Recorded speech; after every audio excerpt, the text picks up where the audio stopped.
The Zarathi Empire had ruled over 17 star systems for 3 millennia. Their crystalline ships were works of art.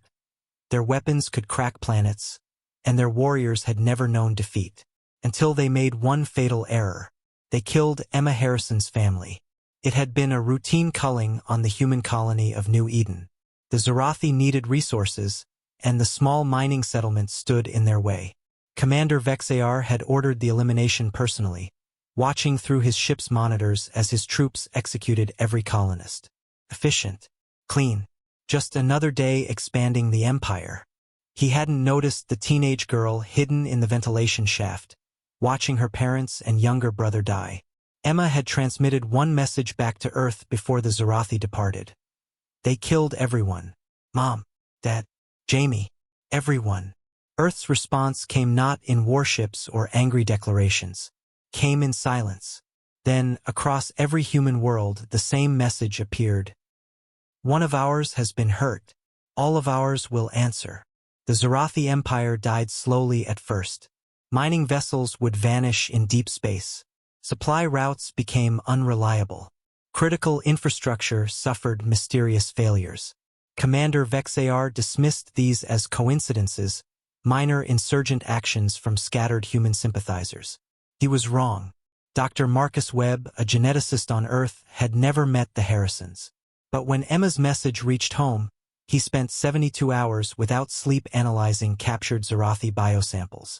He found what he was looking for: a genetic sequence unique to their species that regulated their crystalline exoskeletons. Within a week, he'd engineered a virus. Harmless to every other species. Lethal to Zarathi.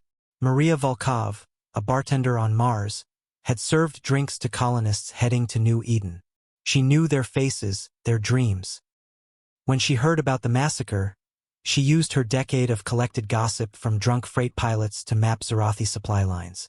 That information found its way to certain interested parties. Thomas Park, a retired engineer, had helped design the mining equipment for New Eden. Those colonists had been using his machines, living their lives, raising their children. He spent his pension hiring mercenaries and privateers, giving them one simple mission: make the Zarathi bleed. The virus struck first. Zarathi on outer colonies began falling ill, their crystalline shells cracking, bodies liquefying from within. Panic spread faster than the disease. Medical ships rushing to help were ambushed by human privateers who knew exactly when and where they'd be. Commander Vexayar watched his empire crumble from his flagship. Desperate, he ordered a massive retaliation against Earth itself. His armada of 500 ships would glass the human homeworld. They never arrived. Earth had sent no fleet to meet them. Instead, a single vessel waited at the jump point, a modified cargo hauler piloted by volunteers.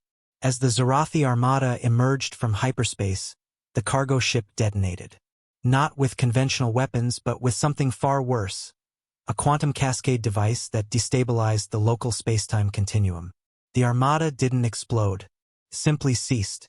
500 ships, millions of Zarathi, deleted from existence in an instant.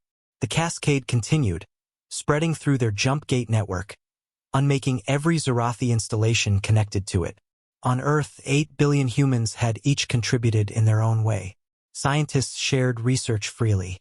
Workers volunteered overtime to build equipment. Children sold lemonade to fund refugee support for survivors from other Zarathi attacks. Artists created propaganda. Hackers destroyed Zarathi data networks. Even criminals paused their activities to join the cause. When Commander Vexayar received the final transmission from Earth, it came from Emma Harrison herself.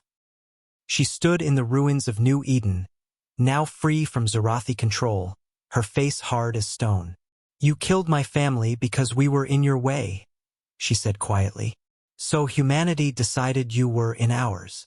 Behind her, human ships arrived with supplies to rebuild. The other species in the galaxy watched in terrified awe as humans transformed a memorial for one family into a monument to their entire civilization. Mess with one human, face them all. The Zarathi Empire, which had stood for 3,000 years, fell in 3 months. Not to armies or grand strategies, but to 8 billion individuals who decided, independently and collectively, that some actions demanded a response. By the time Emma planted flowers on her family's graves, the Zarathi existed only in history books. The galaxy learned a crucial lesson. Humans pack-bonded with each other on a scale no other species could comprehend.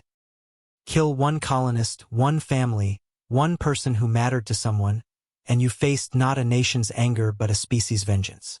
They killed her family. Earth killed their species. The math was simple. The message was clear.